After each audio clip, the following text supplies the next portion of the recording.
Monaco a toujours été tourné et influencé par la Méditerranée et a su tirer parti de sa position privilégiée.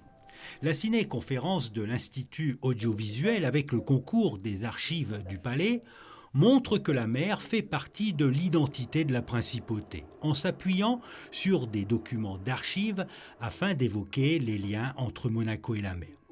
Parmi les étapes importantes dans l'histoire de la principauté, le port Hercule. Sous le règne du prince Albert Ier, il est destiné à protéger Monaco de la mer. Il est aussi la première route pour accueillir les visiteurs dans les années 1900. Et il n'a cessé au fil des années de façonner le littoral.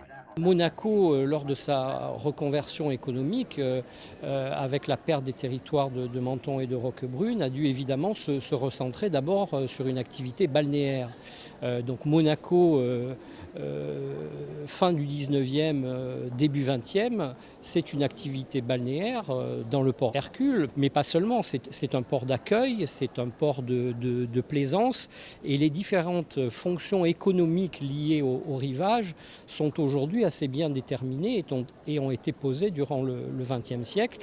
À Fontvieille et sur les terre-pleins, plutôt l'activité industrielle, le port, la fonction d'accueil, la fonction d'approvisionnement de la population et le fait même de pouvoir recevoir des voyageurs. Rappelez-vous que la digue, la grande digue, a été amenée à Monaco en 2002, un siècle précisément après la construction de la première jetée sud à Monaco. Autre quartier complice de la mer, Fontvieille, où des kilomètres carrés sont gagnés sur l'eau au début et au milieu du XXe siècle.